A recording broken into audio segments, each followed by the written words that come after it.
Okay, today we continue with our class Kitzur Shulchan Aruch, and it's okay. So we start with Sefer Chofetz Chaim.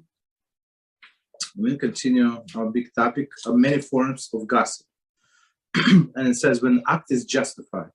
Speaking rechilus is prohibited even when it is made clear that the act committed was totally justified.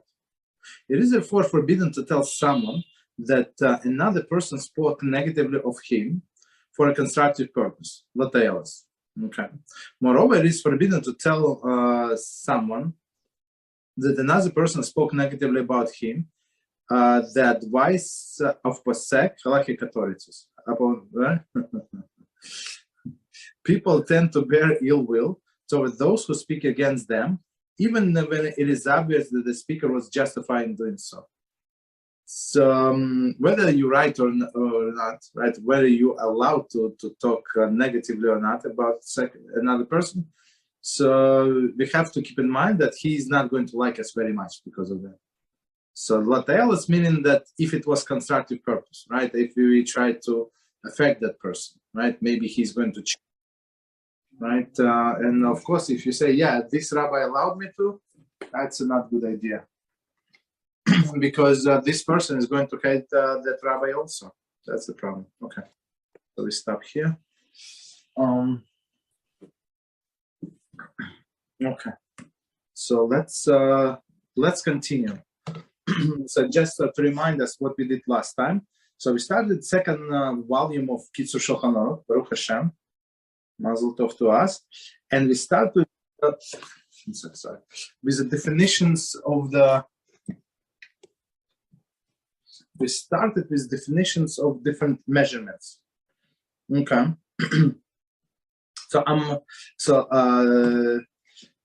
The first one we say a gudel, right? So what is a gudel?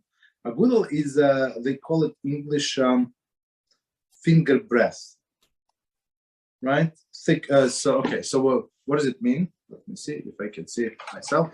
So it's if you say this thumb and this part. This thumb, when the two parts are joined, so this is called the finger breadth, right? It's the thickest part of the finger, right? Thicker than the part where the nail is, and it consists, right? Of course, as I said before, all of the people have different hands. I don't know, smaller people have smaller hands, right? Fingers. Bigger people, larger people have a bigger one, but we go by average person, of course. And our sages say it's 7 kernels of barley put widthwise next to each other. 7 kernels. So I guess also this what is it? Average kernels of barley. So the smallest measurement is kernel of barley, right? Then the second one. So we skipped that. I mean, we didn't discuss it, right? We start directly with this one, which is this is a gudel. So it's 7 kernels of barley, right? And that's it. That's all we cover from this book. So next definition. So next definition is tefach. So what does it mean, tefach? Take tefach as a 4-thumb breadth, right? So tefach, usually in English they say fist, your fist, right? So it's approximately, they do not say here, but approximately. So they say, for example, how big is mechitza is supposed to be, right? Mechitza separation between men and women sections, right? So they measure it in a hand breadth. How many hand breadth? And what is it, for example, is considered to be valid separation, right? In order for it to be your private domain. For example, you have a backyard and you have fence, or even a fence made of bushes, whatever you have. So how high it should be. So all of the things they are measured in the tefachim. Tefach one at a time, and it's fist wide. And it says it's 4 thumb breadths. Okay. So approximately today is it's approximately 3.5 to 4 inches, right? Different opinions of the rabbis, but approximate. Okay. So next measurement is amma, right? So we say amos, how many amos, for example, how many amos we can walk on Shabbos, right? When we establish our place on Shabbos. So if it's not in a city, right? So you can walk without Eruv, you can walk 2,000 amos. So 2,000 amos, it's approximately 0.6 miles. And for in meters, I think it's around 1 kilometer, right? Approximately. Okay. Okay. So this is amma. Okay. So in Torah, in all of the Halachic literature, they measure things in tefachim or in amos. Just so we know. Okay. Continue definition of amma. Amma is 6 tefachim. So amma, right? It's 6 tefachim. Okay, this is approximate size of Bohemian cubit. So cubit and amma is the same thing, which is equivalent to 3/4 of Venetian cubit that is commonly used in our country. So let's see, in our country, Venetian cubit, to which cubit Kitzur refers, is equivalent to 30 2/3 of inches, okay, or 77.92 centimeters. Thus, the 3/4 of this cubit is approximately 23 inches or 58 centimeters. Okay, no problem. Okay, so one second. So as I said, today we're going not by Bohemian cubit, but by a regular one. Okay. Continue. Sometimes amma must be measured with 6 tefachim, each pushed closely to the next. So of course they should be together. This is called compact, literally set amma. Set meaning they're all together. Other times one must measure amma with the 6 tefachim placed near each other loosely. It is called loose, literally happy amma. Very interesting. Depending on the case, each size of amma is used when when this will result in a stringency.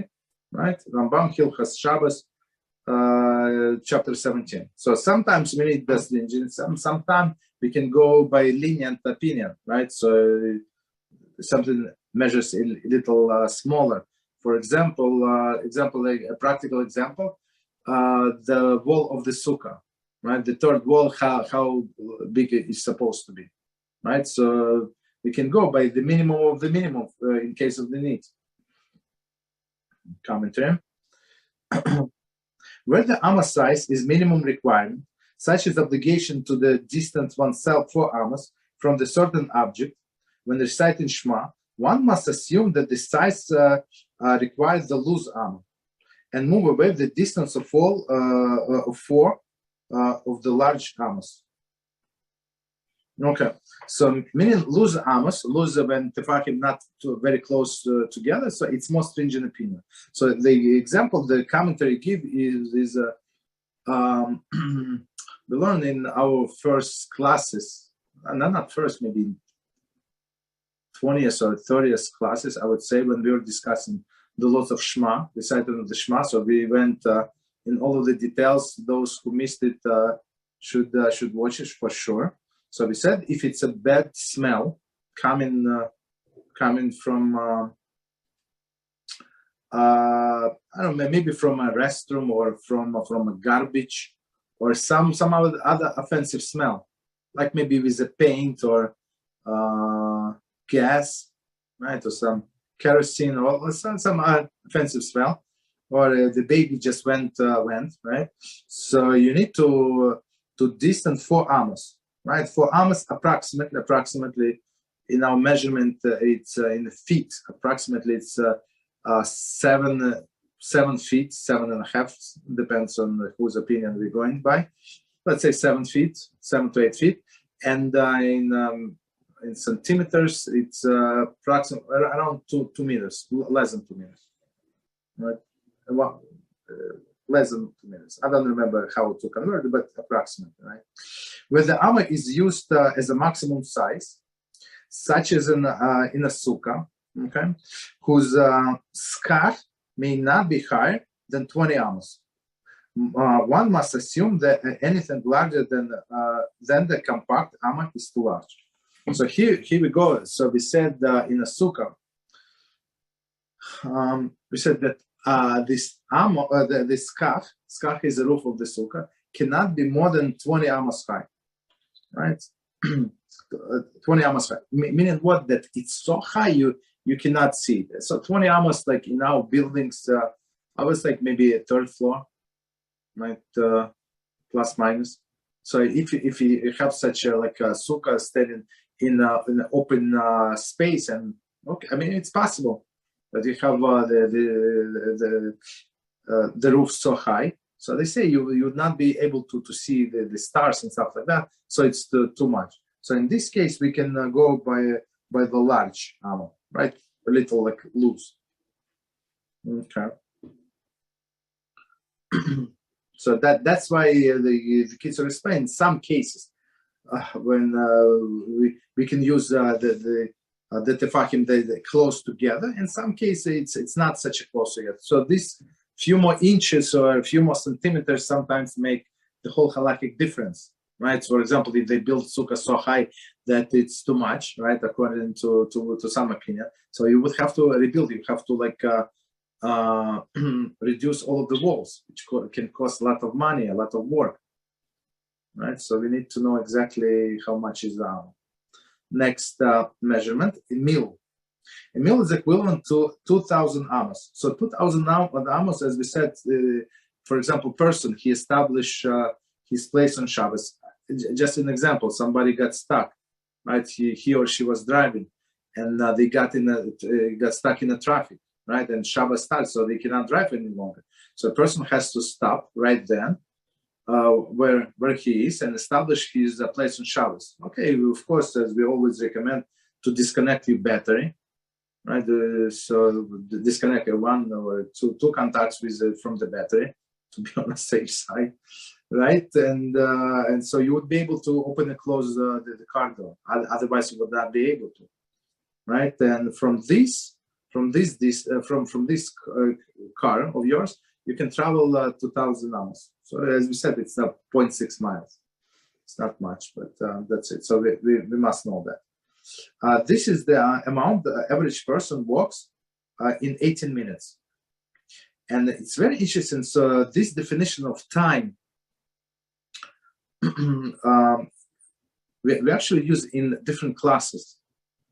For example, not the last time, but the time before last, when we're discussing in our halachas or brachas class, how long a person have after he ate, right? How long he has to say the blessing.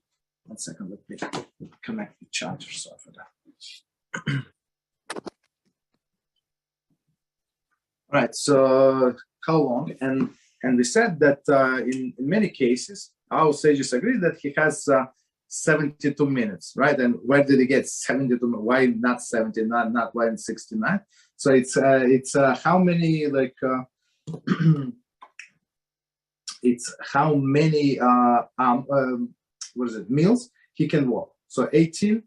What is it? 18. It's 4, right? So it's 4, right? 4 meals, and it's equal to So 4 meals. The person would walk in 72 minutes. So all of this time, of course, people didn't have watches and cell phones and stuff like that to see how long, but everybody could estimate like the distance. They knew the distance and how long it's usually take to walk, right?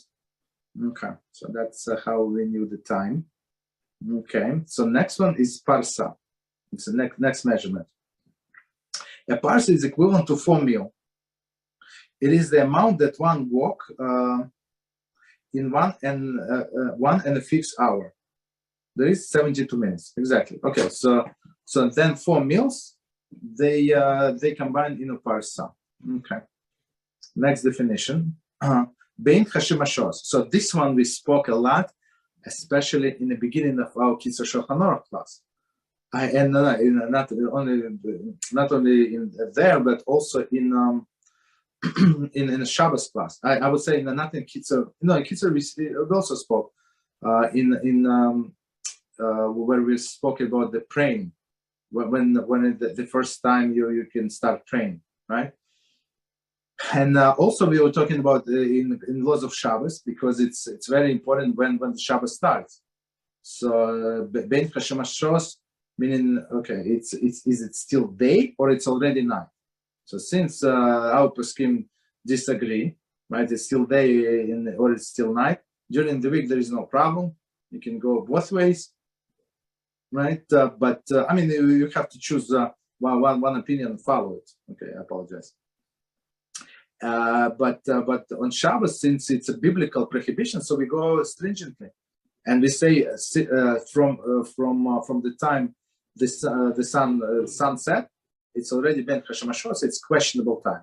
So most of the things are forbidden to do 100%, but there are some exceptions, some minimal exceptions. Okay.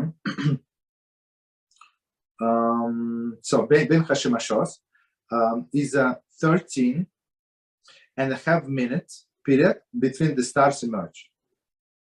13.5 minutes between the stars emerge. Okay. So let's see. This refers to the time period during evening. There is ambiguity regarding whether it should be considered as the end of the day or the beginning of the night. Okay, as we said, right? According to this ruling, the day extends until the 13.5 minutes before the stars emerge. Right? See Mishnah Brura 233:14 and 261:23 writes that the day ends at sunset, and Beik HaShemashos begin then. See further. Okay, so in simple words, so according to Mishnah Brura, and that's how we paskin, that's how we do things. Right, so from the sunset until the nightfall, it is questionable whether it's still previous day or the next day. You understand? So that's the thing. Okay. So 7. Okay. So but starting from night, from the emergence of 3 stars, there is no doubts. It is a night. So there are also few opinions. So one opinion, it's medium-sized stars. So that's for the people who keep 45 minutes, I think, like after the sunset, 45 minutes, and then they say Shabbos ends. That's right, the standard. And some people say no, it's actually after the larger stars are visible, which is 72 minutes after the sunset. Okay. Okay. So next definition, kidei dibur. Okay. So this we discussed for sure in a Kitzur Shulchan Aruch many times, and in our Halachas Ubrachas class. So now we see the definition. Kidei dibur is the amount of time during which one could say 3 words: Shalom Aleichem Rabbi. Peace be upon you, my master. Okay. This refers to the increment of time, and between 1 and 2 seconds. We say that something should be toch kidei dibur, within kidei dibur. This means that he should not wait as long as this time of kidei dibur. Okay, so let's see what does it mean. And just to remind us what we said in our previous class. So this kidei dibur is a time they say how long it takes a person to say Shalom Aleichem Rabbi, and some have a more lenient opinion. So they say Shalom Aleichem Rabbi Amori. So maybe it adds another half a second, right? So they say if you said the bracha and it's wrong bracha, right? So for example, you want to eat what is it? You want to eat a banana, right? And you said blessing on the fruit of the tree. So banana is not fruit of the tree, fruit of the ground. So basically you made the wrong blessing. So if you remember to correct yourself in these 2 seconds, let's say even linear opinion 2.5 seconds, right? So you can say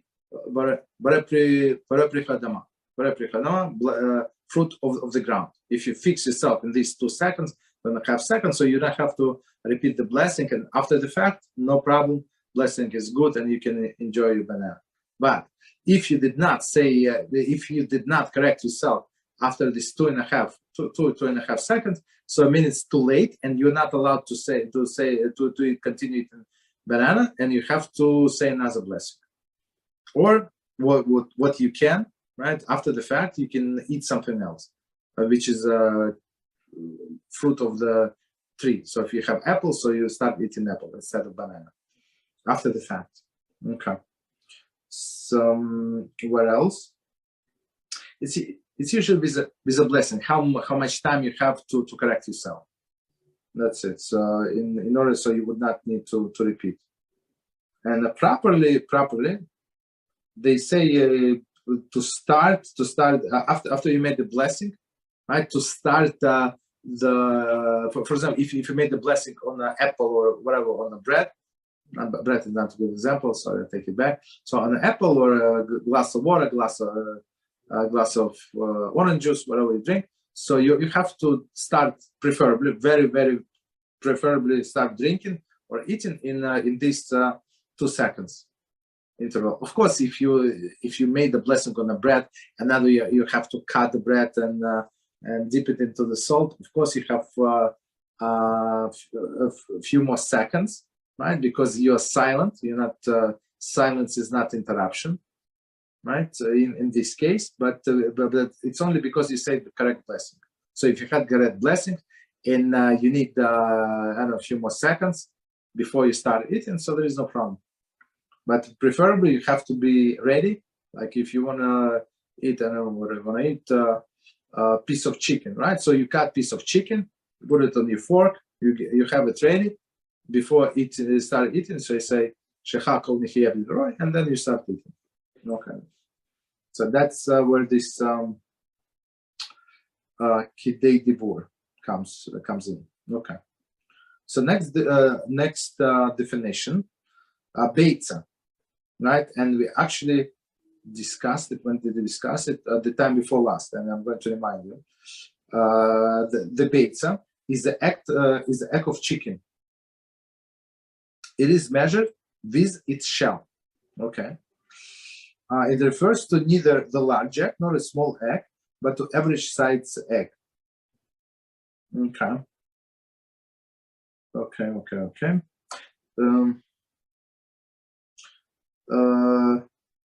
All right. So let's say the beitza. It's it's amount of bread. If you're talking about bread, right? So amount of bread that you need in order to say blessing before washing your hands.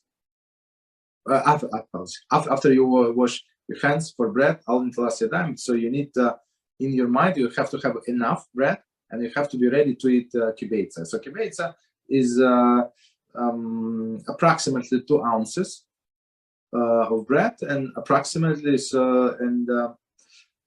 it in grams it's 56 grams, right? So and then you wash with a blessing. You eat it in the next 9 minutes, preferably in 2 to 3 minutes. So it's not a big.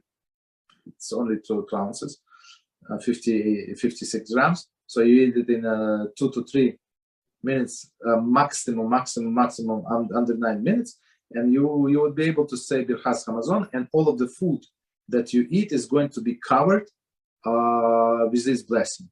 But if you eat less than, if you intend to eat, or you did not, or you forgot, or you were involved in conversation, doesn't matter what happened, and now you don't want to eat any more bread, or you did not eat during in a period these 9 minutes, so all other foods is not covered. So you have to make a separate blessing on the foods. That's where kibbutz comes in. Okay. Continue.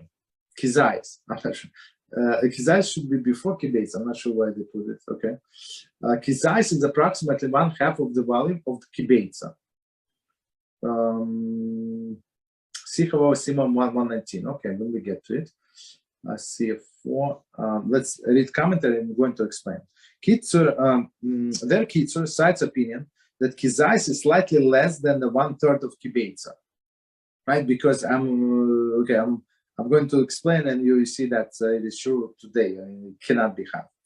Kitzur rules that if one has a difficulty using larger amount, he may rely on the opinion when the Kizais required by rabbinic nature. Okay, so what does it all mean? So Kizais is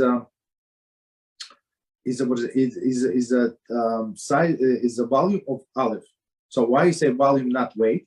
Because it's how much this aleph is going to push the water out of the container. So if you have container, you fill it up to the brim and you put aleph, and how much the water is going to spill over that container, that's the volume. That's how we measure the volume, right?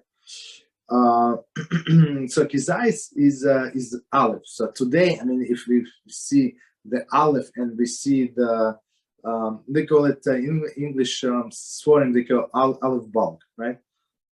So when we see olives, when we buy in the store, and even if you buy the whatever they call jumbo or large olives, so and you compare it to average chicken egg, so I don't know, it's maybe 10 of them equal to the chicken egg, but we're talking about in the time of the Talmud, right? And today they say, so we're going not by, even though the term is still olive bulk, but we're going by comparing to kibbutz. So we say we're going, as the commentary explained, we go most of the time we go by stricter opinion, right? Unless we need some leniency when it's rabbinic in some rabbinic nature. So we're going to by stricter opinion. Let's say the two kizesim. Kizesim is multiple kizais, right? Is equal to one beitza. So one beitza is, as we said, 2 ounces. So one kizais is 1 ounce. And just to remind what we said in our classes, and please join us for classes of halachas of brachas. So we said kizais, it's 28 grams, 1 ounce, right? We said it's a minimum amount from which a person can get some satiation, something, right? So if person eats less than that, right, and plus in second condition this 1 ounce, let's say, and in a period of time, as we said, 2 to 3 minutes, maximum 9 minutes. Okay, but it's tiny amount, as we understand. So since the person gets some kind of satiation, I mean, of course he's or she's still hungry. Nobody say no, right? But some satiation, so we need to say the after blessing. So that's why if you buy kosher cookies, like when it's separately packed, right? Single pack cookies, they all for sure, and not only cookies, all of the chips, all of the potato chips, all of these, I don't know, all of these fancy things. So if you look at the packages, they all 28 grams, 1 ounce, for sure, guaranteed. If it's kosher, that's, I mean, if it's made by kosher company, that's what it is. Why? So to make sure that you are in a position to make a blessing. That's it. Okay, so one more time, minimum amount you must eat in order to say after blessing. Before blessing, we say on any amount, but after blessing only if you ate these kizayas. Okay, if any questions you can ask, but okay, let me know. Okay, so next definition. I mean, I understand it's on one hand it's like a lot of technical details. No, we're almost done on one case. On another case, we discuss it in different classes, and now Kitzur just have it before starting all of these other halachas. He has it in a like preface. Okay, so let's see. So now definition of revi'is. Okay, so, the revi'is is equivalent to the beitza and a half. Okay, so come to say revi'is is the unit measurement of the liquid volume. So revi'is is what we need in order, for example, in order to make a kiddush on Shabbos. So it's a minimum amount of the cup, right? So first we start with the cup, how big it's supposed to be, and how much wine you should have. Okay, so we go with ideal situation release. Okay, so what does it mean? Equivalent to the beitza and a half. So it's how much, one more time, how much this beitza means this egg is going to push away the water, right, out of overfilled container, right? The process measure is follows. I'm going to read whatever he says. It's whatever we said, but okay. One second.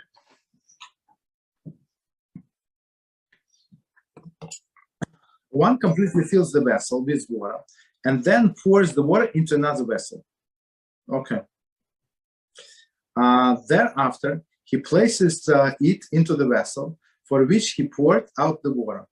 3 eggs. Okay, 3 eggs. If it's raw eggs, so technically, right? How exactly you can divide it in half? If we have, if we said it's egg and a half, right? That's how we measure 3 eggs. Then he pours back the water into it. There is into the vessel containing the eggs. Half of the water that remains, which will not feed back into the original container due to the eggs that are now in it, is the volume of release. Okay, so let's read commentary and we're going to explain. Commentary: due to the irregular shape of eggs, one cannot accurately determine their volume unless one measured the amount of liquid they would displace. Right? Since the release is the volume of 1.5 eggs, and since we have no method of determining the volume of half of an egg, we must use the 3 eggs to divide the displaced water. Okay, of course. So we need the 1.5. So they take 3 eggs and then see how much water was displaced and divide it in half. That's what it is. Similar, when he placed 1 egg into a vessel from which he poured out water, then half of the water that remains displaced by the egg, the volume of his eyes. Okay. So basically, okay. So in our simple terms, okay, that's like the bottom line, right? Today, the bottom line. Today, the bottom line, they say that the minimum, right, the most lenient opinion of the reviews is 86 cc. So some they call cc, they call it grams. Okay, and the most stricter one, Hazanish, it's approximately 150 cc. So if you measure, it's not so much, right? So and in ounces, it's approximately the more lenient one, 3.2 ounces, I think, or even less, right? Or around 3 ounces, and the most stricter one is around 5 ounces. So as we understand, it's not a lot.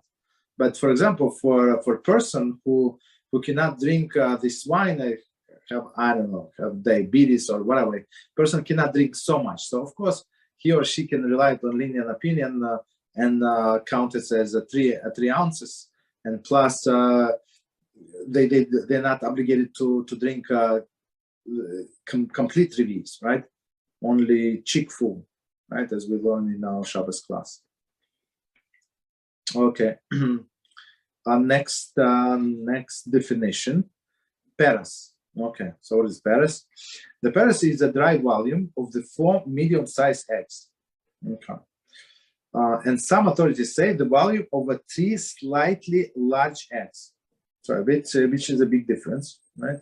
So commentators say the Mishnah Brura 6:12:8, who states that the size is given pertains this scriptural obligation. Okay, so the scriptural obligation, so 4 eggs, I think it's much bigger than, not much, but it's still bigger than the 3 eggs, slightly bigger. One must use the most stringent size. When it pertains to rabbinic obligation, one may use the more lenient size. So that's actually the same thing with our Kiddush wine, right? So since just one example, what we said in our Shabbos class when we were discussing the laws of Kiddush, I think it's like in the first classes we were discussing the laws of Kiddush. So we said that Friday night Kiddush is a biblical one, so it's much stricter, rule and much stricter, and Shabbos morning one is a rabbinical, right? So we can go as Kitzur always say, is notes on the Kitzur say, so you can go by more lenient opinion. So it's when it's rabbinical and when you have limited amount of wine. Okay, that's the thing. Continue.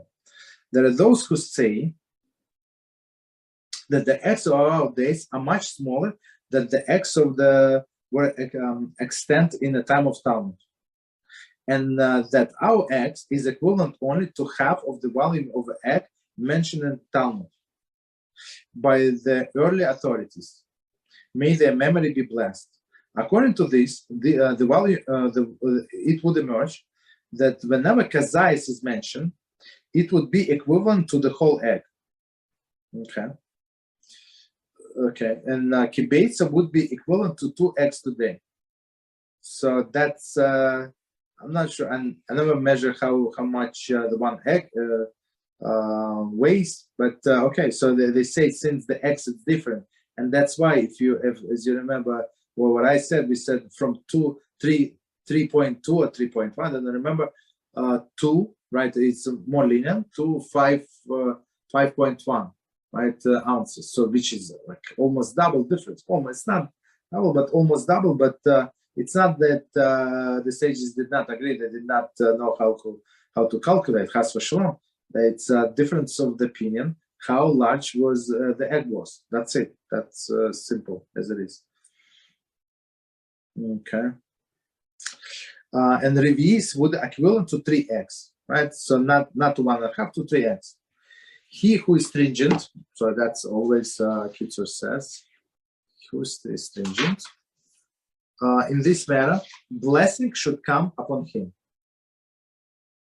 See Tzach Pesachim 116 and Chassam Sofer or Chaim 127 and Imrei Eish or Chaim chapter 33. Okay, so what Kitzur is saying here, it's very essential for us to know.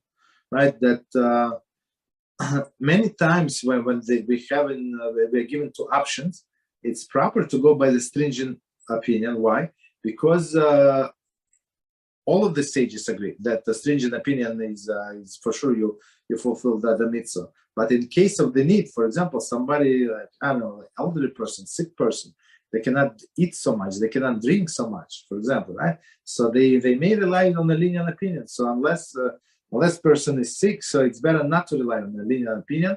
And plus, even though it is valid, if you rely on this, you must know that you fulfill your obligation, no problem. But Kitzur and Shulchan Aruch and Mishnah Brura, our great poskim always say, if you go straight, a blessing should come upon him. Right? So that's a good idea. You want blessing, you know what to follow. It's not, but if you're in a situation when you physically cannot, so person cannot, person, God forbid, has diabetes, he cannot drink this wine, it's too sweet, it's too this, it's too that for him. So of course he may or she may rely on lenient opinion, there is no problem with that. Okay. Next one is a chick-full. So commentary. Regarding the requirements of 1 drink of Kiddush wine, and with respect to the prohibition against drinking on Yom Kippur, as well as other laws, it is not considered that one drank unless one ingests chick-full of fluid. Okay. So before we continue, I want to remind what we said in our Shabbos class about the Kiddush. So the one who is saying Kiddush or somebody else, right? Let's say the simple, straightforward case. If I'm saying the Kiddush, so I have to drink wine. Everybody is not obligated. Just so we know, it's only custom. They want to drink, they can. If they don't, no problem, right? So, I said the blessing. I have to drink, or I have to give to somebody else. Okay. So I have to drink. How much? So if I have this, let's say I go by stringent opinion, I have this 5 ounces. Do I have to drink the full 5 ounces? They say no. What is a chick full? Chick full. What is it? Chick full? 1 second. It's approximately. It's more than 1 ounce, for sure. It's like how much is going to fit behind your cheek, right? So I mean which is not enough, which is not a lot, but it's a minimum that a person must drink in order for the kiddush to be counted, right? Or in order for the cup, right? So on Pesach we have to drink 4 cups. So in order to this cup to be counted, so I have to drink minimum of the minimum, this chick full. Of course, we're trying to, as a person is healthy, we're trying to drink most of the revis, right? Most of, let's say, 5 ounces, right?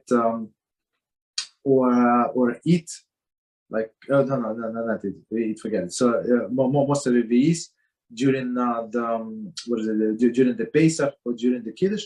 But in case of the need, there is a limited amount of wine, or a person does not want, cannot, whatever. So chick full is enough, but it's minimum requirement. And plus, I just want to mention what notes on the Kitzur said. So the note said that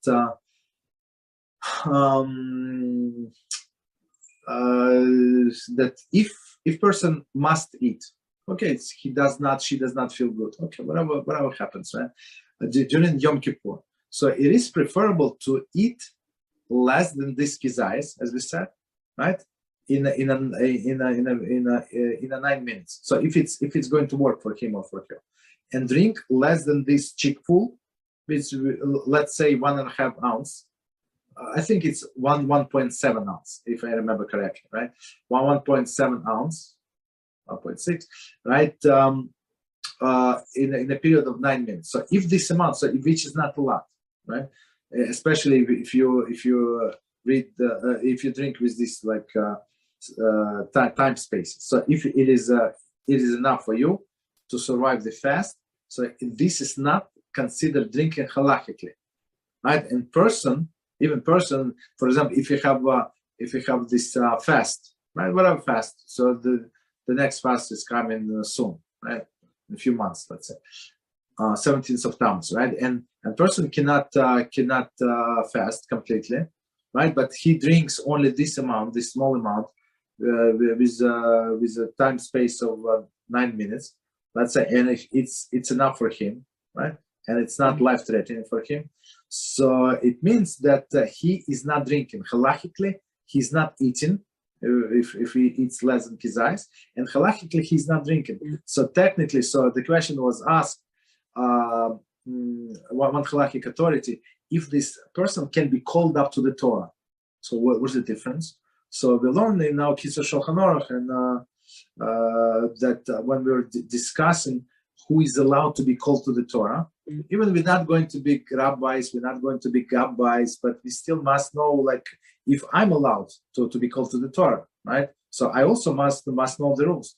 Just because I'm never going to be a gabbai, right, who calls people to the Torah, so it does not mean that I can absolve from knowing the rules, right? So the rules are, so only people who fasted can be called to the Torah during the mincha of the reading of the Torah, or of the fast, right? So if person, so the answer is, if person was eating this only small increments of food, right, and only was drinking only these small amounts of liquid, so he's considered to be as he is fasting, right? After the fact, of course, he may be called up to the Torah. So if this gabbai is asking, let's say he does not know. I mean, he does not know. Some people are weaker, and they might not fast all the days, all like until the end of the day, because the mincha is usually they make mincha closer to the sunset, right? So some people cannot finish the fast. Okay, let's say sunset at I don't know, 7:30. Let's say right, 7:30. So maybe they stopped at 5. That's it. They cannot hold any longer, right? So we are not allowed to. I think we are not allowed to hold them to the fast, if they broke the fast, to the Torah. But if person was drinking only small increments, yeah, we can call him to the Torah. And same with Yom Kippur. So a person who goes to Yom Kippur, we said clearly, the halacha is very clear. If it's pikuach nefesh, if it's danger to his life, to her life, also a woman just gave a birth. Of course, she's not.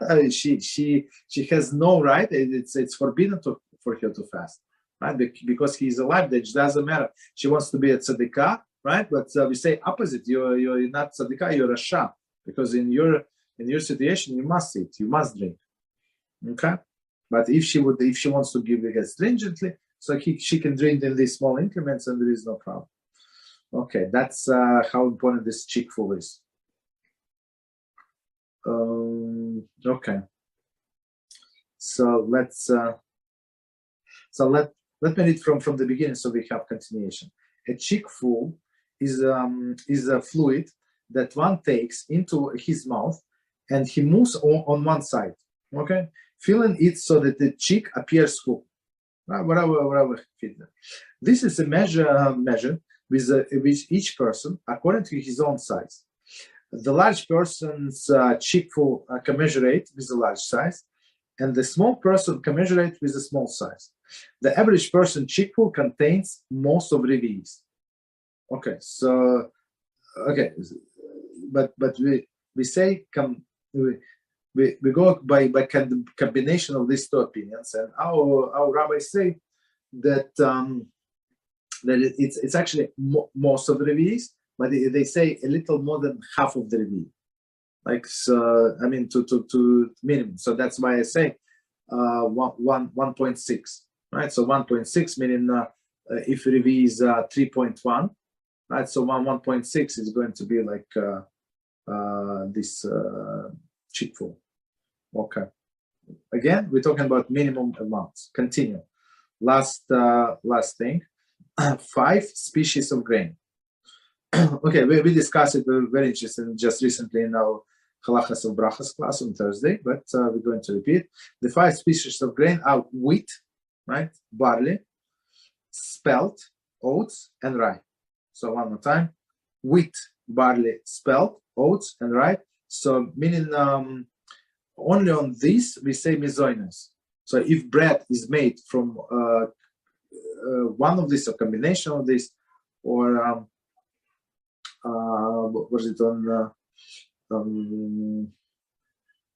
only partially of this, we say baremine mizoines. So for example, somebody asked me somebody was I was learning with somebody in my house, right? And this person took cereal and said, I want to eat. I said, you eat whatever you want, right? This person said the shechakol on a cereal. I said, cannot be. How can it shechakol? It must be mizoines. And the person said, no, it says that it made of what is it, starch. And I started reading. I said, cannot be. Cereal not make of starch. They make of all the combination of things, but mostly all of the cereals, even it says a corn cereal. So it is corn, but most likely it's a wheat in there, right?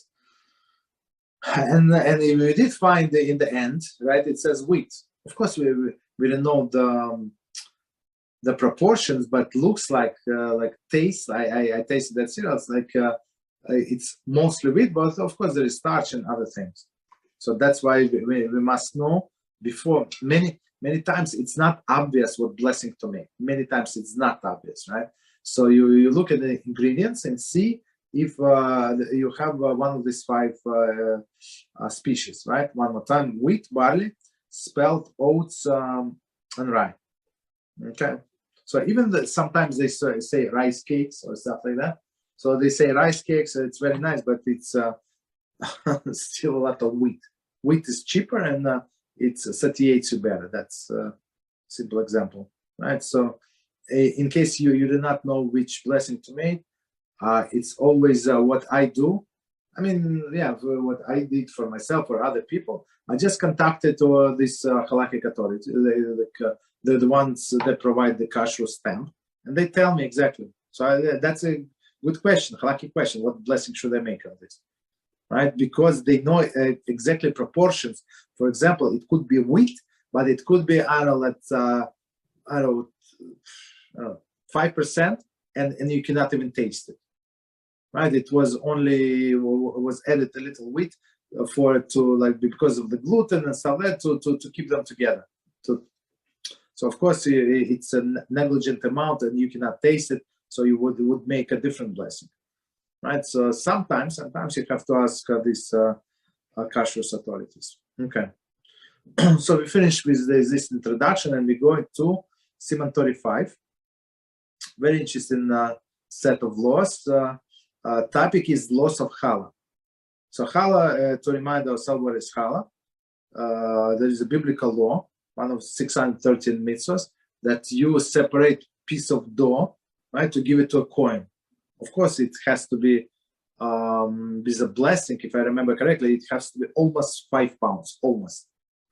Like 4 pounds and I don't know, maybe 12 ounces, 13 ounces, 14 ounces, I think, right? It's very close to 5 pounds, and the kilograms, it's maybe, what is it, kilograms? Like maybe 2.5 kilograms, a little less, maybe 2 kilograms, 300 grams, something like that.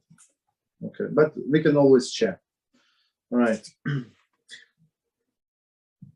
So it's how much flour, dry flour, you must have, without water, without sugar, without eggs, without all these beautiful things that you add. Okay, so let's see the introduction. The Torah Bimbar 15, verses 17 to 21, commands that when kneading dough, one must set aside portion of the dough and to be given to the Kohen. Right? This portion is called Challah. So Challah, I know that second meaning of the Challah, or I would say, I don't know, second. The primary meaning of the Challah today is a bread that we eat for Shabbos, right? But the primary actually meaning is this piece of dough, the small, like kizayis or less, that we have to separate and give it to Kohen. So it's the same word, exactly the same spelling, but two totally separate meanings. So this challah that you have to separate from Kohen is actually on the status of not kosher food. You're not allowed to eat. And if you put it in a regular plate, this plate becomes non-kosher. Right? And that challah, which is bread, it's very kosher. So, of course, you're allowed to eat and enjoy, and you must eat on Shabbos, of course. Commentary. Literally, challah means a loaf. A reference to the portion separated given to the Kohen, see Rashi Bamidbar 15:20. The loaves of bread eaten on Shabbos also refers to challahs based on a literal translation of the term, even though they're obviously not challah discussed in our Siman. Okay. So two different words, same spelling, totally different definitions. One is kosher, one is not. In order for the challah to be eaten, so challah one more time, or when we're going to say challah in this in this learning, we mean only this piece of dough. That's it. That we must separate and give it to Kohen. Or today we just destroy. In order for the challah to be eaten by the Kohen, the challah, as well Kohen, must be tahor, in a state or ritual purity. Challah that becomes tameh, ritual impure, may not be eaten and must be burned. Since nowadays we are unable to maintain the requirement level of purity, the challah must be burned after it's set aside from the dough. Okay, so basically Kohanim are not pure and us are not pure, right? Why? Because during our lifetime, unfortunately, everybody was dealing with the death of the family, I don't know, neighbors, friends. So, and once we step into the cemetery, right, or being under the same roof with a corpse, right? It could be if you went even once into funeral home, right? Even though the casket was not there, or most of the time they bring casket to the room, right? But if let's say it was not there, still you under the same roof with this, so you became spiritually impure. And same with Kohanim, even though they're not allowed to go to the cemetery, still they've been under the same roof with the dead people. Okay. So basically, that's why today, since we and the Kohanim are impure, but we still must separate Challah. Here in the Galus, in exile, it's only It's only rabbinic, for sure. It's only a rabbinic commandment. So we have to destroy it basically. Okay. Biblically, the mitzvah of Challah applies only in Eretz Israel, and only when all of the Jewish people reside there. Nevertheless, the sages extended the requirements to separate Challah to apply to all places at all times. Yeridea 3:22:2. Okay, so meaning that even in Israel, according to the most of the opinion, it's only rabbinical mitzvah. Since why? Since most of the Jews don't live in Eretz Israel, right? And meaning what? Only when Mashiach comes, Beezrat HaShem, so we're going to be able to say to do the mitzvah. Okay, so let's try to do at least one halach. Okay, so maybe I need a few more minutes. Okay, so halacha number 1: a dough that has been kneaded from one of the 5 types of grain. So we just mentioned them, right? Is a subject to obligation to separate aside challah. Okay, so let's see commentary. Some add from the dough, challah from the dough. Okay. No, I'm sorry. I'm reading wrong commentary. The 5 grains are wheat, barley, oats, spells, and rye. Dough made from the combination of these grains is also subject to challah obligation. If together these grains comprise a minimum amount set forth in this year. So we're going to see how much is a minimum requirement of this proportions. Okay. Okay. So if we needed dough with one of these 5 species, so we need to separate challah. So it means that if you made a dough with rice flour, so you would not need to separate challah. Prior to separation of challah, one recites the blessing. I'm not going to read the blessing, but I'm going to read the end of the blessing. That was the same. So who sanctified us with his commandments and commanded us separating challah. Okay. So some people add separating challah from the dough. So I mean, we don't say from the dough. We just say challah, separating challah. Okay. But if you want to say from the dough, you can say from the dough. Okay. Continue. One takes from the dough a piece of the size of kizayis. So as we just said before, okay, he's going to define what is kizayis is. So it's approximately 1 ounce, 28 grams, and burst it in the fire. So today, what we do, some people put it in, they put it in a thin foil.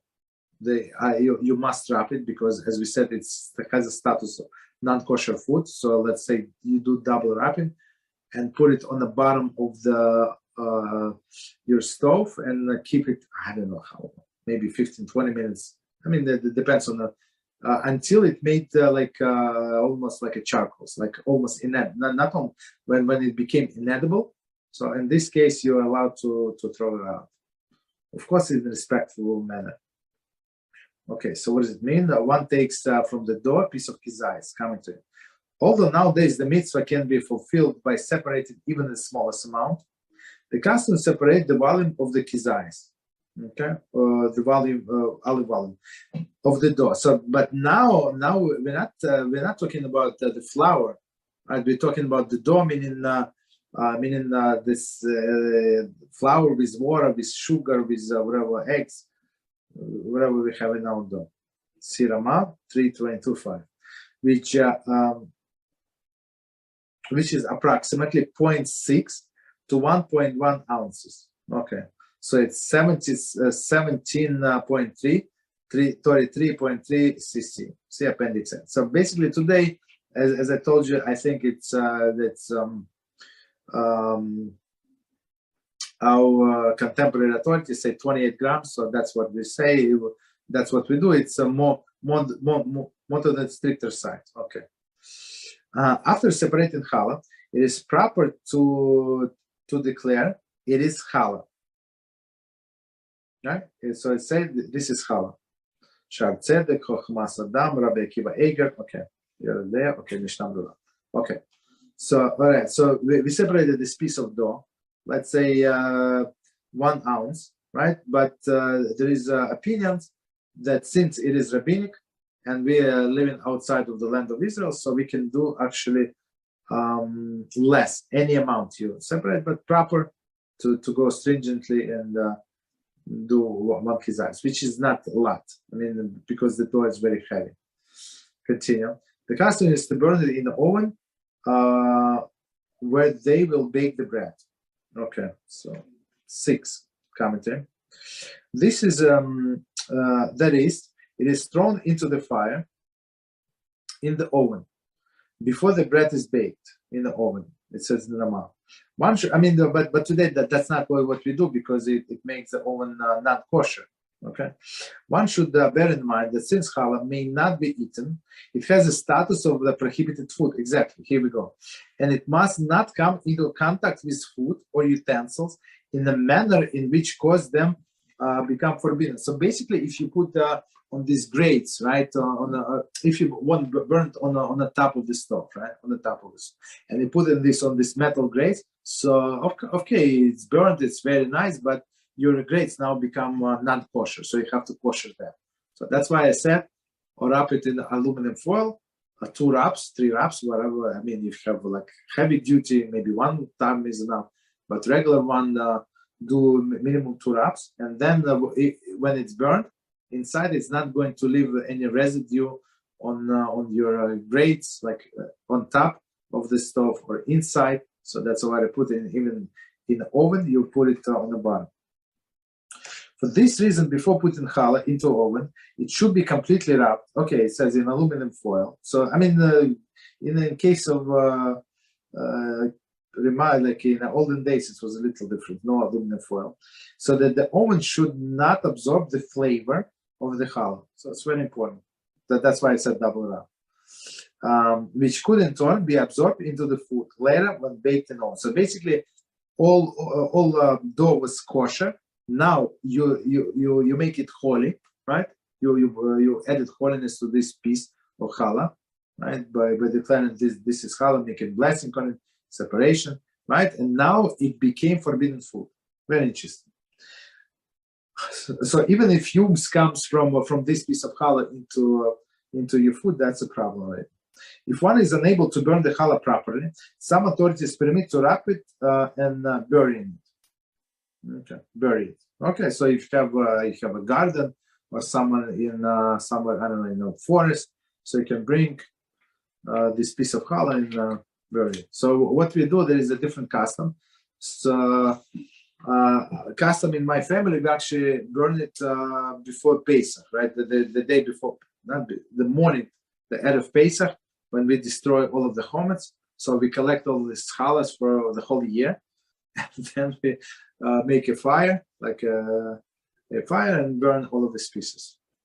That's what we do. So, but always, so you can destroy it. So make it inedible in the oven, on top of the stove, inside of the oven, or simply if you're afraid, this and that, whatever, we're not judging anybody. Just go somewhere and dig the hole and bury the hole. That's it. All right. Of course, where people do not step. That's also very important. Okay, any questions? Comments? Okay, if not, so let's stop here. So tomorrow we have Hilchas Teshuvah class. All right, thank you very much and good night. Thank you. Thank you. Good night. Good night. Thank you. Bye-bye.